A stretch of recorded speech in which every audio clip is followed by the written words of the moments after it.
स्वधर्म जागृतीचा विधायक बुरुज एनालायझर न्यूज, एनालायझर न्यूज। सियावर रामचंद्र की जय। पंचवटीकडे निघालेल्या रामचंद्रांना रस्त्यामध्ये जटायू भेटतो आणि जटायूला लक्ष्मण आणि रामचंद्र आपला परिचय विचारतात, तेव्हा या परिचयाच्या बदल्यात जटायू अख्खी वंशावळच सांगून टाकतात। आता तुम्ही म्हणाल, कुलकर्णी एवढं सगळं सांगायची काय गरज होती का? की एक भाग लांबणारा झाला पाहिजे म्हणून सांगितलं, गंमत म्हणून सांगितलं का? किंवा काय बाप रे बाप ही नावं होती कळलीच नाही।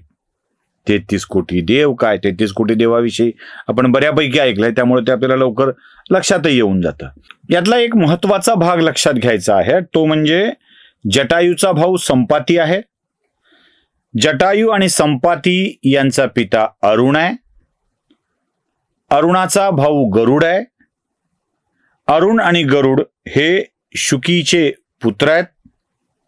शुकी ही ताम्राची पुत्री आहे। ताम्रा ही कश्यपाची पत्नी आहे, तर कश्यपाची पत्नी ताम्रा ही दक्षाची मुलगी आहे। दक्ष, ताम्रा, कश्यप, इथून हे सगळं सुरू झालंय हे आपल्या लक्षात आलंय।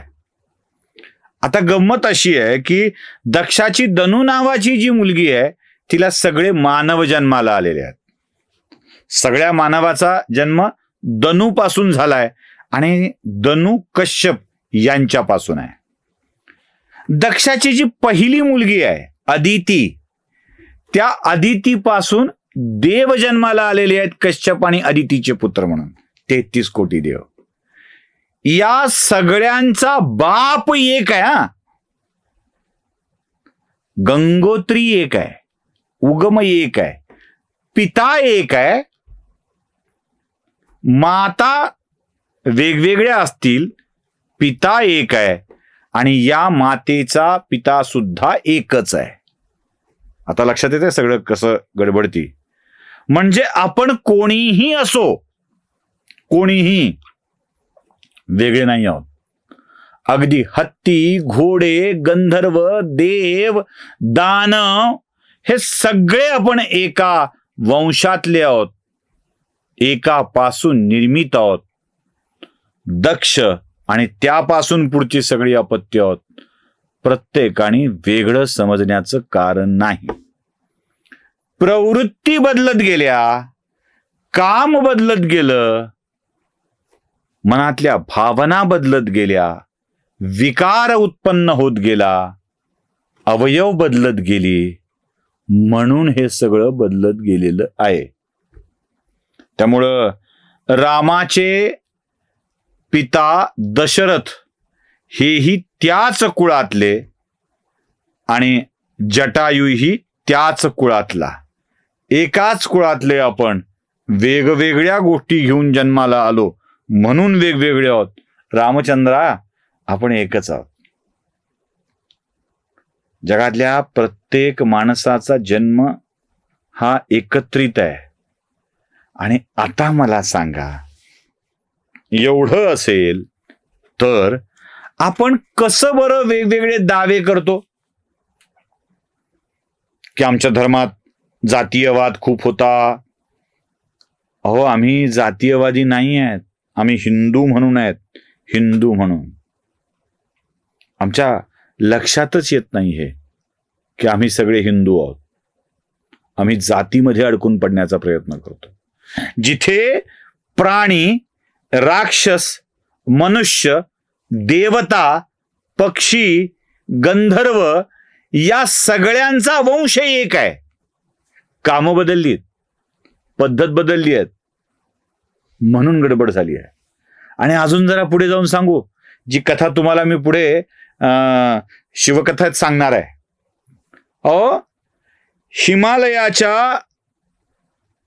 हिमालयाची पत्नी मेना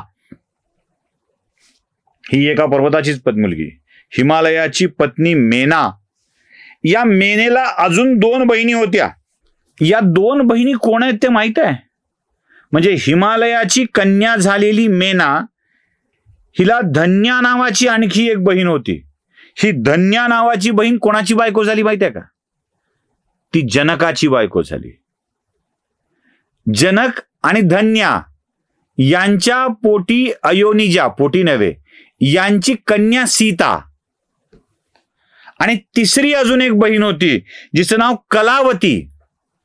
जी कलावती पुढे द्वापार युगात वृषभानु नावाच्या वैश्याची पत्नी झाली. वृषभानु नावाच्या वैश्याची. जनक राजा, हिमालय पर्वत, वृषभानु वैश्य या वैश्याची पत्नी झाली. आणि कलावती आणि वृषभानु यांच्या अपत्याचं नाव आहे राधा. म्हणजे प्रत्येक युगात एक एक मुलगी जन्माला आली आहे. हिमालय आणि मेना यांची मुलगी पार्वती शिवाशी विवाह करते. जनक आणि धन्या यांची मुलगी रामाशी विवाह करते. आणि हरीची सर्वोत्तम, कोणत्याही काळात ज्या प्रेमाला कधीच डाग लागणार नाही, ती राधा बनते. थेट या सगळ्यांचा संबंध भगवंताशी येतो. ही कथा शिवकथेत तुम्हाला खूप उत्कृष्ट पद्धतीनं सांगता येईल. मी उदाहरण म्हणून सांगितली की याच्यात वर्ण, जात, पंथ, जन्म याला कसलाही आधार नव्हता. काही बघत नव्हतो आपण, काही बघत नव्हतो.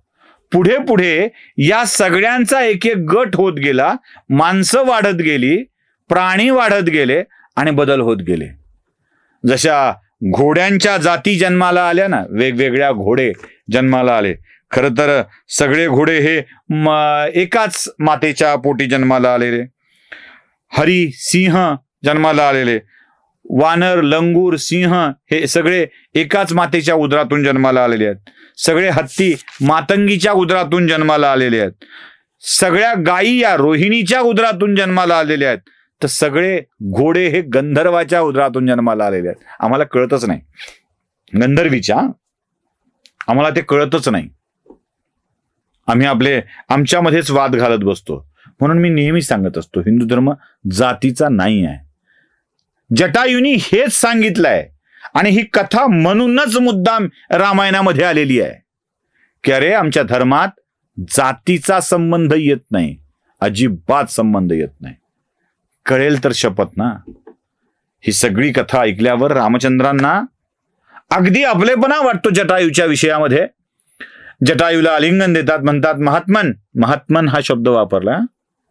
आपली भेट माझ्यासाठी खूपच महत्वाची आहे आणि आयुष्यभर आपल्याशी हा स्नेह मी विसरणार नाही.